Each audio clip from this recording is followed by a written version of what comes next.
Hello students, NS तथा GM classes में आपका स्वागत है।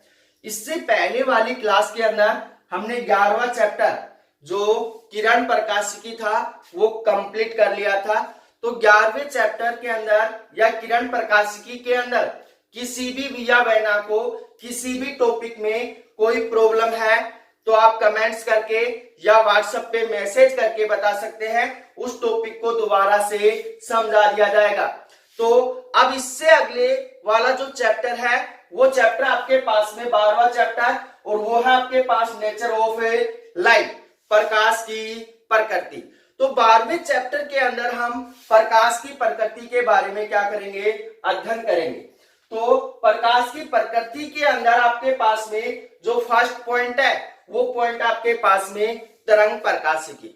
तो तरंग प्रकाशिकी क्या होती है इसकी डेफिनेशन को अच्छे से सुनना भाई। कि आपके पास में भौतिक विज्ञान की वह शाखा जिसके अंतर्गत प्रकाश के तरंग रूप का क्या किया जाता है, अध्ययन किया जाता है, या प्रकाश की तरंगों के बारे में जानकारी प्राप्त की जाती है, क्या कहलाती है, तरंग प्रकाशिकी कहलाती है। या भौतिक विज्ञान की वह शाखा जो प्रकाश के तरंग रूप के बारे में क्या करती है, जानकारी देती है, क्या कहलाती है, तरंग प्रकाशिकी कहलाती है। तो इसकी डेफिनेशन कैसे लिखेंगे हम, भौतिक विज्ञान की वह शाखा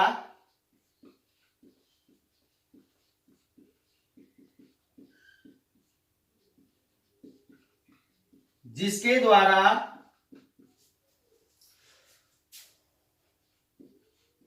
प्रकाश के तरंग रूप की जानकारी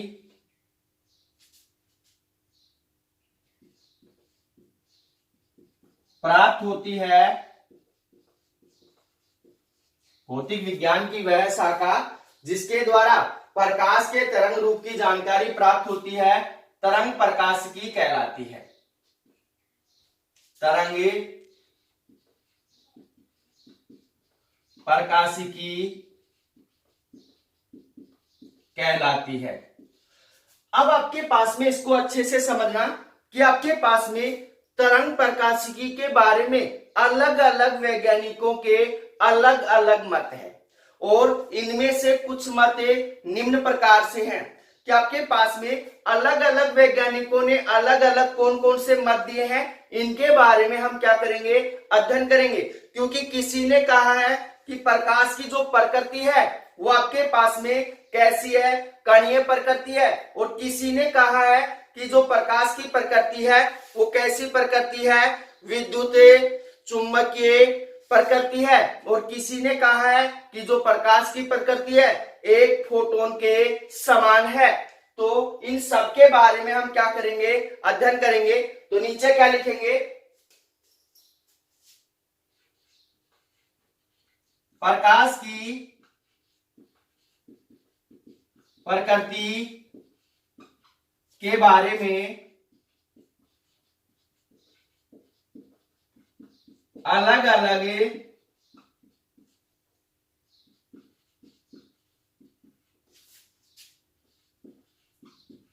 अलग वैज्ञानिकों के अलग अलग मत है, जिनमें कुछ निम्न प्रकार हैं, जिनमें कुछ निम्न प्रकार हैं। तो प्रकाश की प्रकृति के बारे में अलग अलग वैज्ञानिकों ने अलग अलग मत दिए हैं, जिनमें से कुछ निम्न प्रकार है। जिसमें पहला होता है आपके पास में न्यूटन का कणिकाय सिद्धांत। पहला जो मत है वो आपके पास में न्यूटन का कणिकाय सिद्धांत। तो न्यूटन का कणिकाय सिद्धांत प्रकाश की प्रकृति के बारे में क्या बताता है उसको ध्यान से सुनना भाई। कि न्यूटन के अनुसार जो प्रकाश होता है वो कणों के रूप में उपस्थित होता है। किसके रूप में उपस्थित होता है? कणों के रूप में उपस्थित होता है, और कणों के रूप में ही क्या होता है? संचरित होता है। एक स्थान से दूसरे स्थान के ऊपर कणों के रूप में ही क्या होता है? संचरित होता है। इसलिए जब कोई प्रकाश कणों के रूप में किसी वस्तु के ऊपर क्या होता है? आपतित होता है। जब प्रकाश कणों के रूप में किसी वस्तु के ऊपर क्या होता है? आपतित होता है, तो हमारी आंख को क्या करता है? प्रभावित करता है। हमारी आंख को क्या करता है? प्रभावित करता है, जिसके कारण रेटिना के ऊपर वस्तु का क्या बनता है? प्रतिबिंब बनता है, या रेटिना पर वस्तु क्या होती है? दिखाई देती है। इसलिए हम कह सकते हैं कि न्यूटन के अनुसार जो प्रकाश की प्रकृति है, कैसी प्रकृति आपके पास में? कणीय प्रकृति है। कैसी प्रकृति है? कणीय प्रकृति है, जिसे क्या कहते हैं? न्यूटन का कणिकाय सिद्धांत कहते हैं। अब आपके पास में न्यूटन के कणिकाय सिद्धांत से हम प्रकाश का परावर्तन और विवर्तन जैसी घटनाओं का तो क्या कर सकते हैं? अध्ययन कर सकते हैं। परंतु जैसे आपके पास में व्यतिकरण, ध्रुवण, विवर्तन आदि घटनाओं का अध्ययन नहीं किया जा सकता है, तो हम कह सकते हैं कि जो प्रकाश की प्रकृति है, कणीय प्रकृति नहीं मान सकते। तो लिखेंगे कैसे इसको? अच्छे से समझना। यहां लिखेंगे न्यूटन के अनुसार, न्यूटन के अनुसार प्रकाश की प्रकृति, प्रकाश की प्रकृति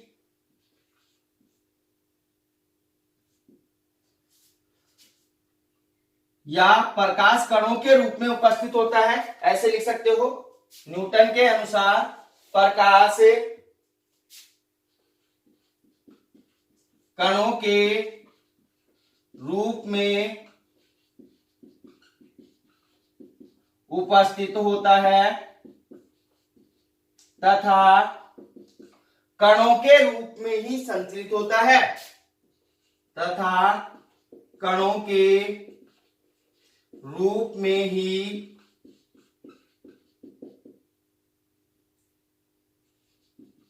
संचरित होता है। जब प्रकाश कणों के रूप में किसी वस्तु पर आपतित होता है, तो आपके पास या किसी वस्तु पर टकराता है, तो हमारी आंख तक पहुंचता है। तो यहां क्या लिखेंगे? जब प्रकाश कणों के रूप में किसी वस्तु से टकराता है, तब वह हमारी आंख तक पहुंचता है, तब वह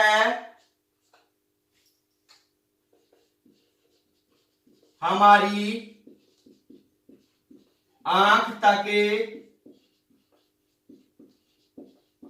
पहुंचता है, जिसके कारण रेटिना को क्या करता है? प्रभावित करता है। जिसके कारण हमारी आंख के ऊपर पहुंचेगा, रेटिना को क्या करेगा? प्रभावित करेगा, जिससे वस्तु क्या होगी? दिखाई देगी। तो यहां लिखेंगे जिसके कारण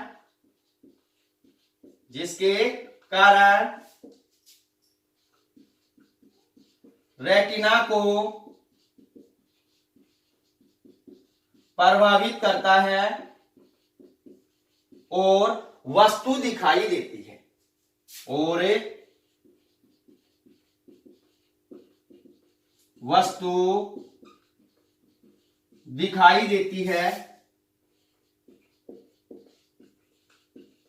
दिखाई देती है।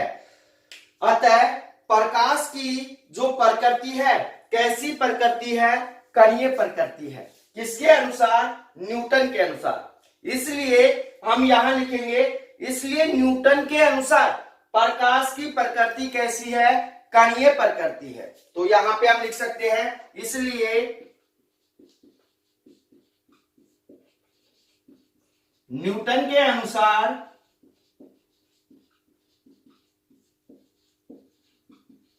प्रकाश की प्रकृति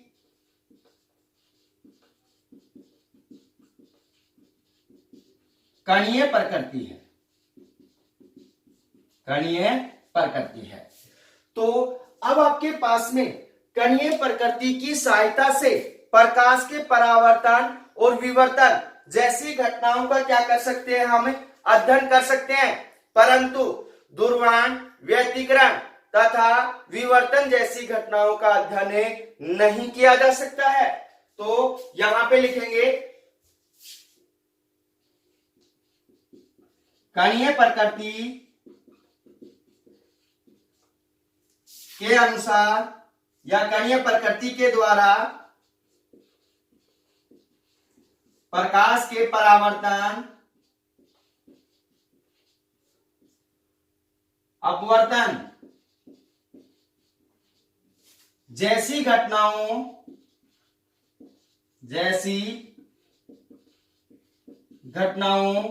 का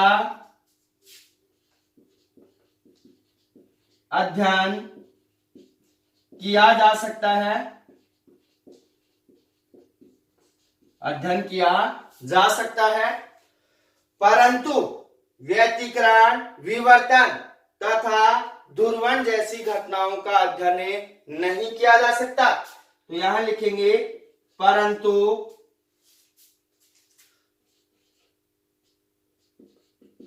व्यतिकरण, विवर्तन तथा ध्रुवण जैसी घटनाओं का अध्ययन नहीं किया जा सकता, नहीं किया जा सकता। तो आपको न्यूटन का कणिकाय सिद्धांत अच्छे से समझ में आ गया होगा कि न्यूटन के अनुसार जो प्रकाश है वो क्या होता है, कणों के रूप में उपस्थित होता है और कणों के रूप में ही क्या होता है, संचरित होता है। जब प्रकाश कणों के रूप में किसी वस्तु के से टकराता है या वस्तु के ऊपर आपतित होता है तो हमारी आंख के तक क्या करता है, पहुंचता है। जैसे ही हमारी आंख के ऊपर पहुंचेगा तो हमारी आंख की रेटिना को क्या करता है, प्रभावित करता है, जिससे वस्तु क्या होती है, हमें दिखाई देती है। उससे आगे आपके पास में क्या करेंगे, इसलिए न्यूटन के अनुसार प्रकाश की जो प्रकृति है कैसी प्रकृति है, कणीय प्रकृति है, और कणीय प्रकृति की सहायता से हम क्या कर सकते हैं, प्रकाश के परावर्तन, अपवर्तन जैसी घटनाओं का तो अध्ययन कर सकते हैं, परंतु आपके पास में कौन कौन सी, व्यतिकरण, विवर्तन तथा ध्रुवण जैसी घटनाओं की व्याख्या नहीं कर सकते। इसलिए हम पूर्ण रूप से ये नहीं बोल सकते कि जो प्रकाश की प्रकृति है वो कणीय प्रकृति है। तो अब इससे अगले वाला जो सेकंड वैज्ञानिक था वो था मैक्सवेल। तो मैक्सवेल ने प्रकाश की प्रकृति के बारे में क्या समझाया है उसको अच्छे से समझना। तो अगला टॉपिक आपके पास में मैक्सवेल का विद्युत चुंबकीय प्रभाव।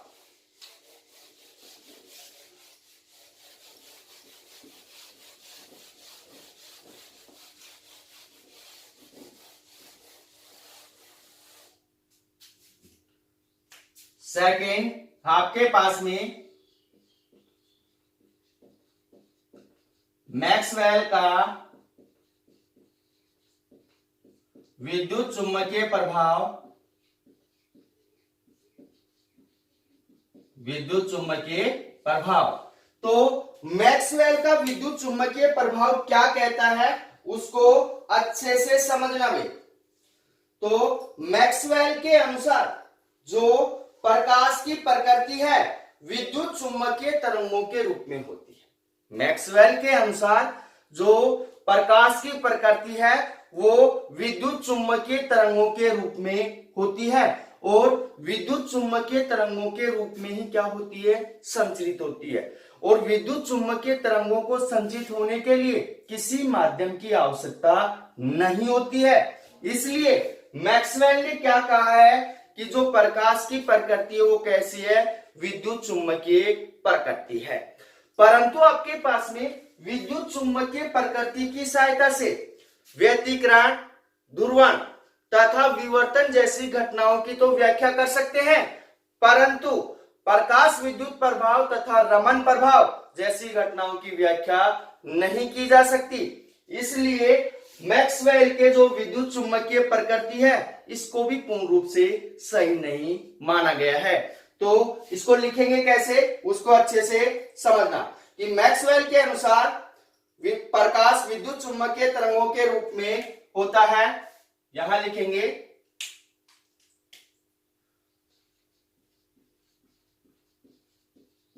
मैक्सवेल के अनुसार प्रकाश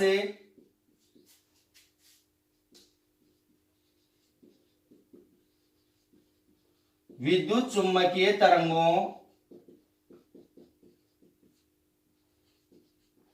के रूप में, विद्युत चुम्बकीय तरंगों के रूप में होता है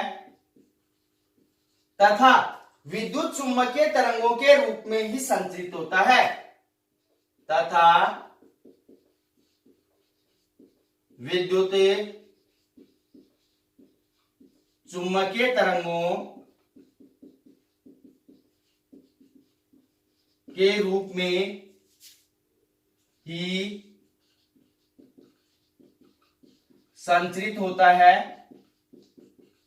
संचरित होता है। तो आपके पास में विद्युत चुम्बकीय तरंगों के रूप में संचरित होता है और विद्युत चुम्बकीय तरंगों को संचरित होने के लिए किसी माध्यम की आवश्यकता नहीं होती है। तो यहां लिखेंगे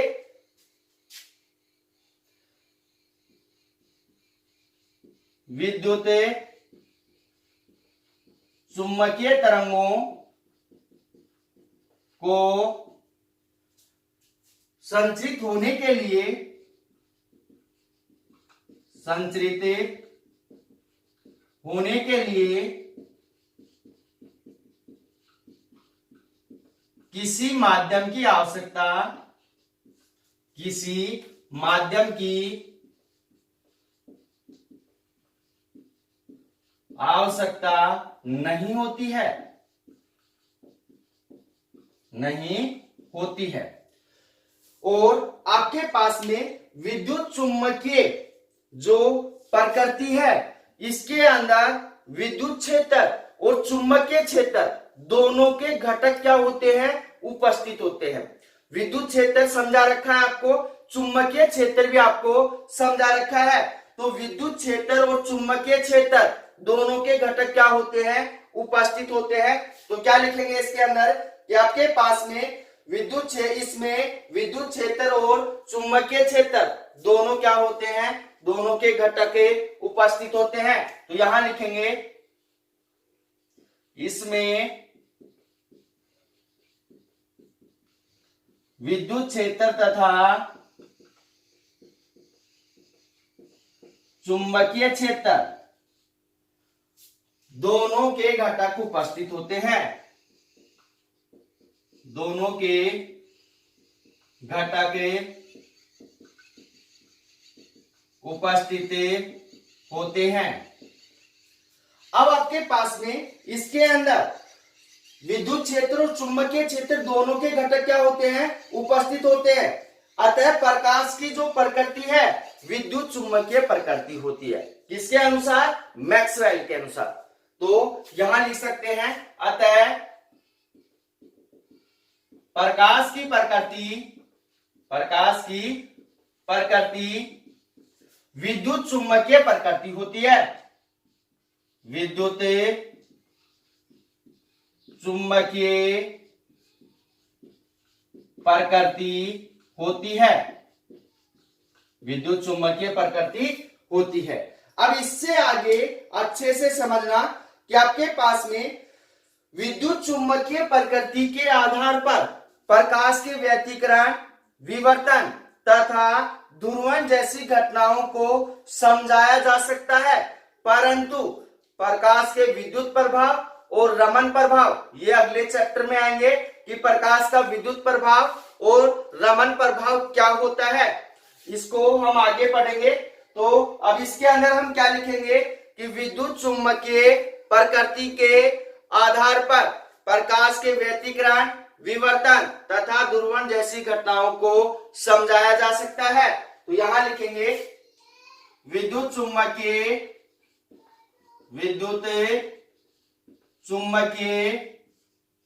प्रकृति के द्वारा, विद्युत चुम्बकीय प्रकृति के द्वारा किस किस को समझा सकते हैं, व्यतिकरण, विवर्तन तथा ध्रुवण। व्यतिकरण, विवर्तन तथा ध्रुवण जैसी घटनाओं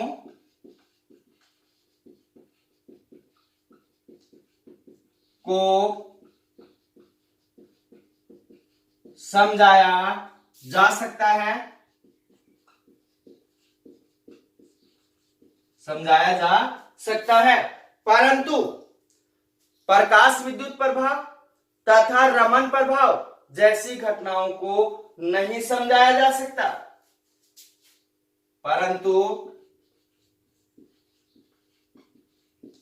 प्रकाश विद्युत प्रभाव तथा रमन प्रभाव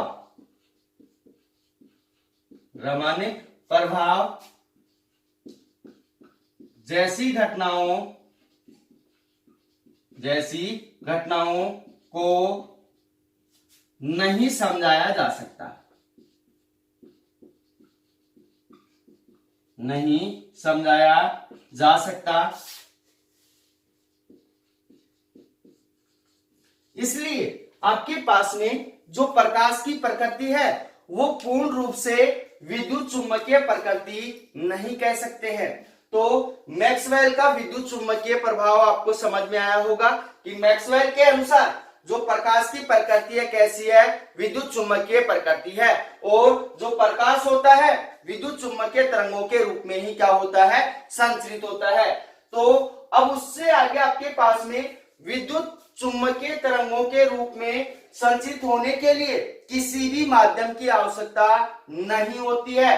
तो अब आपके पास में आगे क्या करेंगे कि विद्युत चुम्बकीय तरंगों के अंदर आपके पास में विद्युत क्षेत्र और चुम्बकीय क्षेत्र दोनों घटक क्या होते हैं, उपस्थित होते हैं। उससे आगे आपके पास में इसलिए हम कह सकते हैं कि जो प्रकाश की प्रकृति है वो कैसी प्रकृति आपके पास में विद्युत चुम्बकीय प्रकृति होती है। और विद्युत चुम्बकीय प्रकृति के द्वारा हम कौन कौन सी घटनाओं को समझ सकते हैं और कौन कौन सी घटनाओं को नहीं समझ सकते हैं। तो विद्युत चुम्बकीय प्रकृति के द्वारा व्यतिकरण, विवर्तन तथा ध्रुवण जैसी घटनाओं को समझ सकते हैं, परंतु प्रकाश विद्युत प्रभाव तथा रमन प्रभाव जैसी घटनाओं को नहीं समझा जा सकता है। तो यहाँ पे अगर आपको क्वेश्चन बना के दे दिया जाए कि आपके पास में प्रकाश विद्युत प्रभाव तथा रमन प्रभाव को कौन से प्रकृति के अनुसार समझेंगे, या आपके पास में ध्रुवण, विवर्तन या आपके पास में व्यतिकरण है, इन घटनाओं को किसके द्वारा समझाया जा सकता है। तो ये होगा आपके पास मैक्सवेल का विद्युत चुम्बकीय प्रभाव। अब अगला है आपके पास में प्लांक के अनुसार या प्लांक का क्वांटम सिद्धांत। तो यहां पे तीसरा जो पॉइंट है वो है आपके पास में प्लांक के अनुसार या प्लांक का क्वांटम सिद्धांत। तो प्लांक के अनुसार आपके पास में जो प्रकाश की प्रकृति है कैसी होती है उसको अच्छे से समझना कि प्लांक के अनुसार आपके पास में जो प्रकाश होता है वो छोटे छोटे टुकड़ों, बंडलों या पैकेटों के रूप में क्या होता है, उपस्थित होता है। और छोटे छोटे बंडलों, पैकेटों के रूप में ही क्या होता है, संचरित होता है। इन छोटे छोटे बंडलों को या पैकेटों को क्या कहते हैं, क्वांटम या फोटोन कहते हैं, क्वांटा या फोटोन कहते हैं। तो इसको अच्छे से समझना भाई।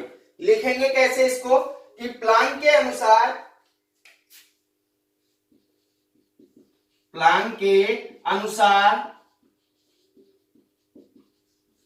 प्रकाश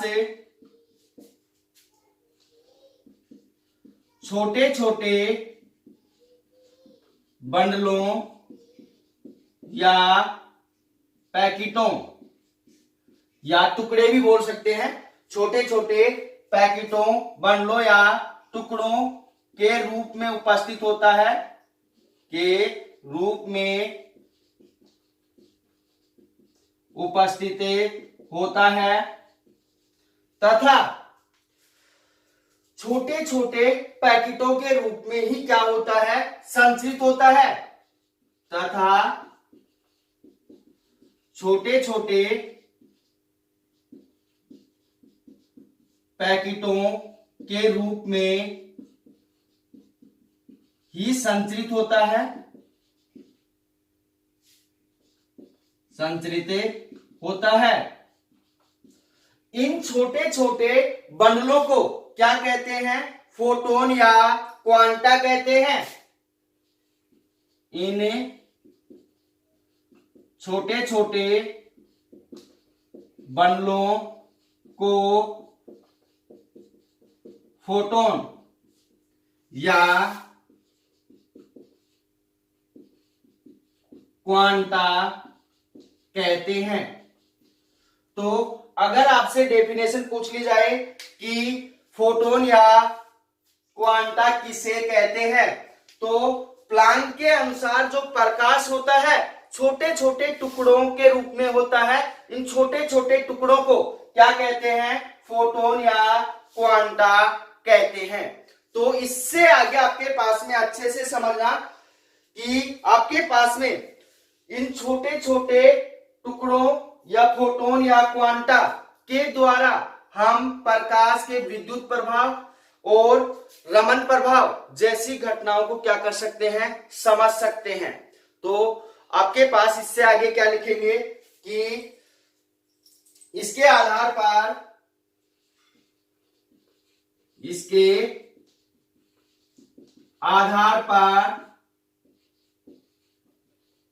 प्रकाश विद्युत प्रभाव तथा रमन प्रभाव जैसी घटनाओं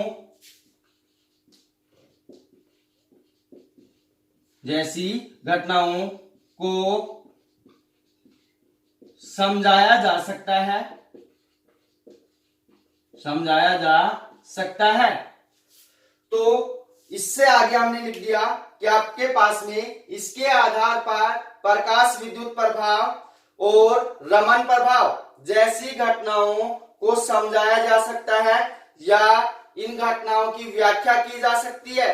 अतः हम कह सकते हैं कि आपके पास में कुछ घटनाएं किसके द्वारा, प्रकाश के कणिकाय सिद्धांत के द्वारा क्या होती हैं, समझाई जाती हैं, और कुछ घटनाएं किसके द्वारा, प्रकाश के विद्युत चुंबकीय प्रभाव या प्रकृति के अनुसार समझाई जाती हैं, और कुछ घटनाएं फोटोन के आधार पर समझाई जा सकती है। इसलिए हम कह सकते हैं कि जो प्रकाश की प्रकृति है वो द्वैत प्रकृति होती है। कैसी प्रकृति होती है, अद्वैत प्रकृति होती है। तो इसको अच्छे से समझना भाई कि आपके पास में यहां क्या लिखेंगे, अतः कुछ घटनाओं की व्याख्या कणीय प्रकृति के आधार पर, कुछ घटनाओं की व्याख्या तरंगीय प्रकृति के आधार पर की जाती है।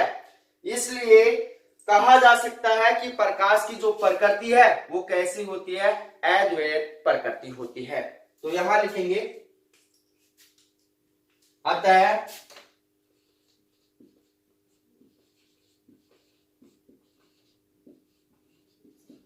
कुछ घटनाओं की व्याख्या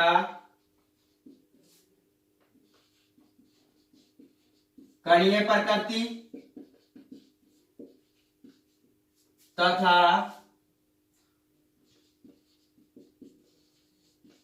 कुछ घटनाओं की व्याख्या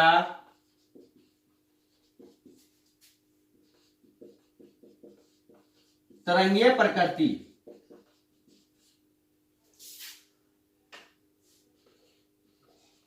के द्वारा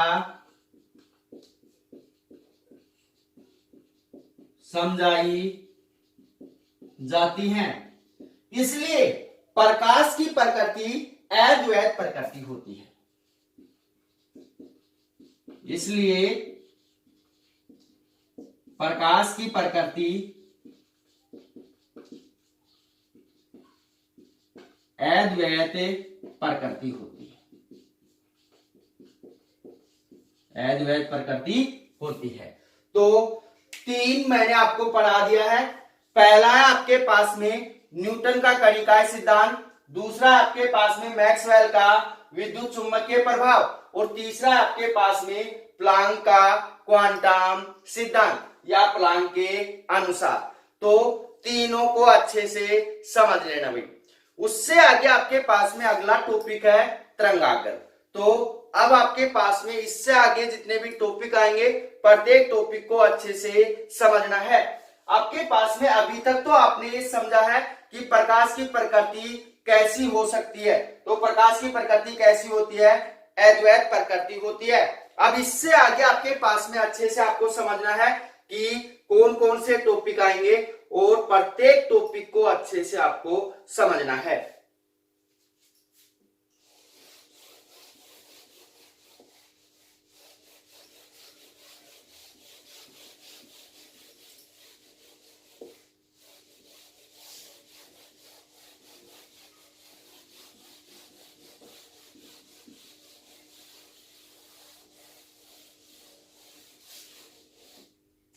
टॉपिक आपके पास में तरंगाग्र।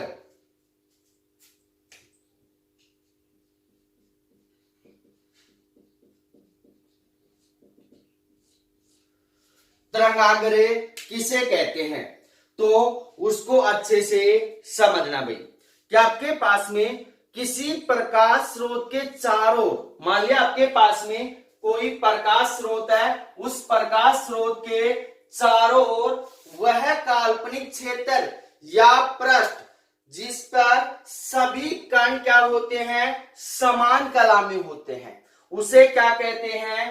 तरंगाग्र कहते हैं। तो डेफिनेशन को अच्छे से समझना भाई। कि आपके पास में कोई प्रकाश स्रोत है, उस प्रकाश स्रोत के चारों ओर वह काल्पनिक पृष्ठ या आपके पास में वह काल्पनिक क्षेत्र जिस पर सभी कण या जिसमें सभी कण क्या होते हैं? समान कला में होते हैं, तो उसे क्या कहते हैं? तरंगाग्र कहते हैं। अब आपके पास में प्रकाश स्रोत की आकृति के आधार पर जो प्रकाश स्रोत होते हैं वो जो तरंगाग्र होते हैं वो मुख्यतः 3 प्रकार के होते हैं। कौन कौन से प्रकार हैं उन सबके बारे में हमें अध्ययन करेंगे। तो तरंगाग्र की डेफिनेशन हम कैसे लिखेंगे उसको अच्छे से लिखना। किसी प्रकाश स्रोत के चारों ओर, यहां लिखेंगे किसी प्रकाश स्रोत के चारों ओर वह काल्पनिक क्षेत्र, वह काल्पनिक क्षेत्र या पृष्ठ जिस पर प्रत्येक कण क्या होता है? समान कला में होता है। जिस पर प्रत्येक कण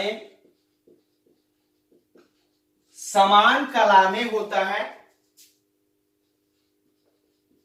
समान कला में होता है, क्या कहलाता है? तरंगाग्र कहलाता है। तरंगाग्र कहलाता है।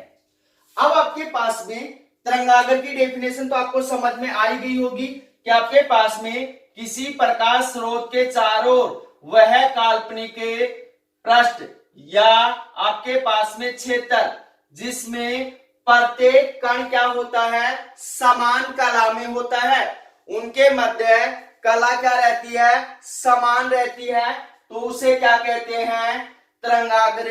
उस पृष्ठ को क्या कहते हैं, तरंगाग्र कहते हैं। तो अब आपके पास में प्रकाश स्रोत की आकृति के आधार पर या रूप के आधार पर आपके पास में जो तरंगाग्र है वो मुख्यतः कितने प्रकार के होते हैं, 3 प्रकार के होते हैं।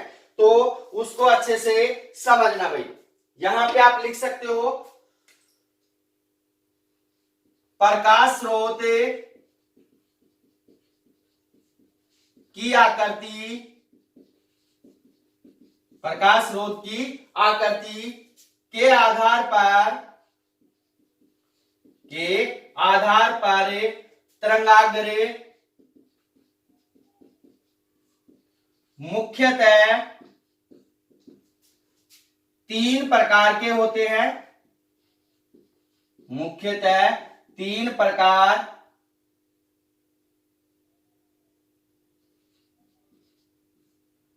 के होते हैं, जिसमें आपके पास में पहला होता है गोलीय या बिंदुवत तरंगाग्र, गोलीय या बिंदुवत तरंगाग्र। अच्छे से आपको समझना है। तो आपके पास में पहला पॉइंट आपके पास में गोलीय या बिंदुवत तरंगाग्र। तो गोलीय या बिंदुवत तरंगाग्र क्या होता है, अच्छे से आपको समझना है। यदि आपके पास में जो प्रकाश स्रोत है वो कैसा है, गोलीय है या बिंदुवत है, तो उसके द्वारा बनने वाला जो तरंगाग्र है क्या कहलाता है, गोलीय या बिंदुवत तरंगाग्र कहलाता है। आपने लेजर लाइट देखी होगी, तो लेजर लाइट को अगर हम किसी दीवार के ऊपर डालते हैं तो उसको हमें दीवार के ऊपर क्या दिखाई देता है, गोल गोल बिंदु सा दिखाई देता है। तो वो आपके पास में जो प्रकाश स्रोत है कैसा है, गोलीय है, और कैसा है, बिंदुवत है। तो उसके द्वारा जो बनने वाला, दीवार के ऊपर जो बनने वाला प्रतिबिंब है, उस प्रतिबिंब को हम क्या कह सकते हैं, गोलीय या बिंदुवत तरंगाग्र कह सकते हैं। क्या कह सकते हैं, गोलीय या बिंदुवत तरंगाग्र कह सकते हैं। इसका दूसरा इजी उदाहरण भी अभी आपको मैं समझाऊंगा। तो पहले इसकी डेफिनेशन को लिखेंगे, कैसे लिखेंगे उसको अच्छे से समझना। कि आपके पास यदि प्रकाश स्रोत गोलीय या बिंदुवत है, गोलीय या बिंदुवत है, तब उसके द्वारा बनने वाला तरंगाग्र क्या कहलाता है, गोलीय या बिंदुवत तरंगाग्र कहलाता है। तब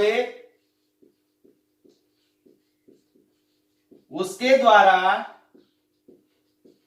बनने वाला तरंगाग्र गोलीय या बिंदुवत तरंगाग्र कहलाता है, गोलीय या बिंदुवत तरंगाग्र कहलाता है। तो अब आपके पास में मान लिया क्या है, कोई बिंदुवत प्रकाश स्रोत है, ये बिंदुवत क्या हो गया, प्रकाश स्रोत हो गया। तो आपके पास में इस प्रकाश स्रोत के कारण बनने वाला जो तरंगाग्र है वो तरंगाग्र कौन सा तरंगाग्र कहलाता है, गोलीय या बिंदुवत तरंगाग्र कहलाता है। अब आपके पास में कंपेयर इसका लास्ट में करेंगे, जो इजी उदाहरण है वो लास्ट में आपको समझाऊंगा। इससे अगले वाला है आपके पास में बेलनाकार तरंगाग्र। तो सेकंड आपके पास में है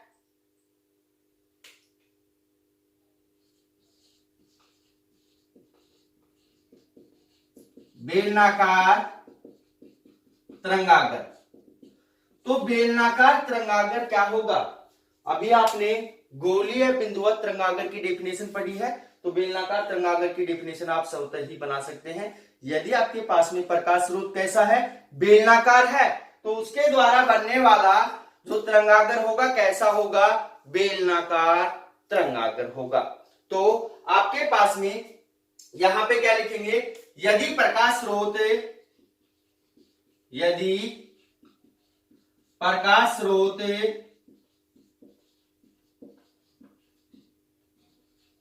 बेलनाकार है तब उसके द्वारा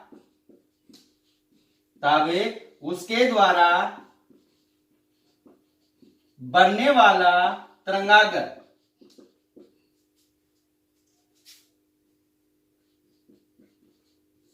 बेलनाकार तरंगागर कहलाता है। बेलनाकार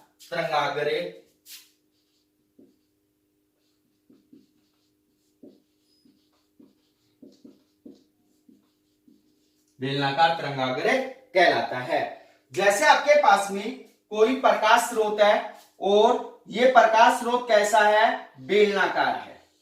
कैसा है? बेलनाकार। तो इसके कारण बनने वाला जो तरंगागर है वो कैसा होगा? आपके पास में बेलनाकार तरंगागर होगा।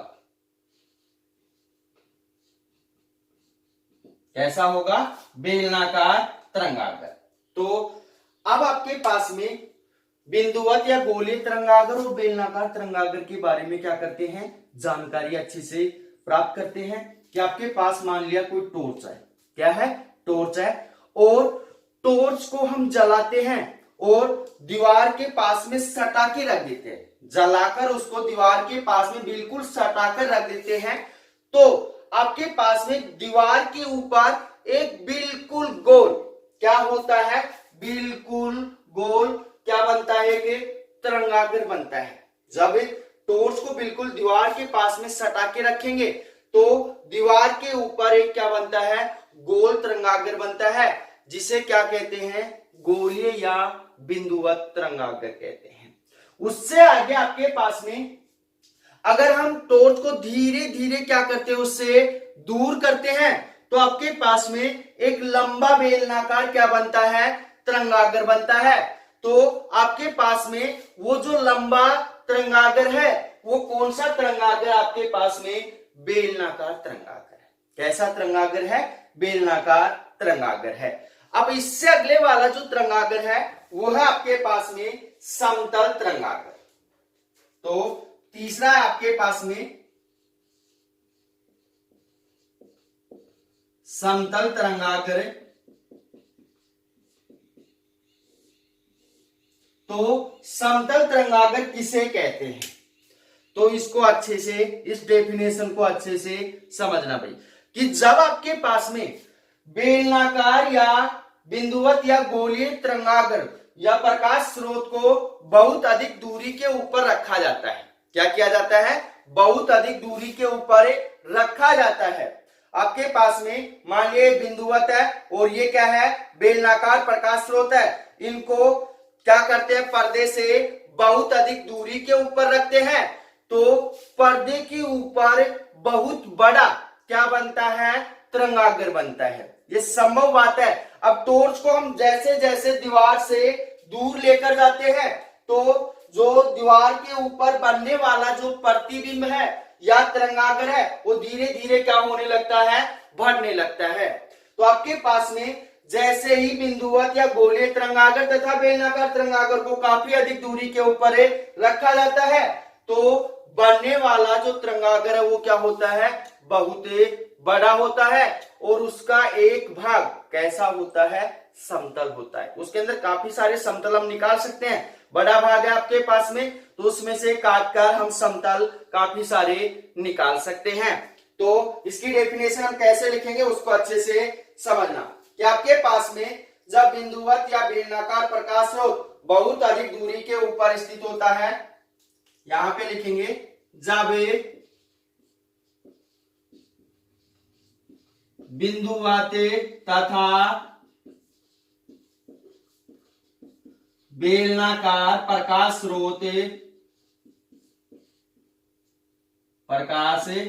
स्रोत बहुत अधिक दूरी पर स्थित होते हैं, बहुत अधिक दूरी पर स्थित होते हैं, तब उनके द्वारा बनने वाला जो तरंगाग्र है बहुत बड़ा तरंगाग्र होता है, या उनके कारण बहुत बड़े तरंगाग्र का निर्माण होता है। तो इससे आगे लिखेंगे, तब उनके द्वारा बहुत बड़े तरंगाग्र का निर्माण होता है, बहुत बड़े तरंगाग्र का क्या होता है, निर्माण होता है। परंतु इस तरंगाग्र का एक छोटा सा भाग क्या होता है, समतल होता है। परंतु इस तरंगाग्र का एक छोटा सा भाग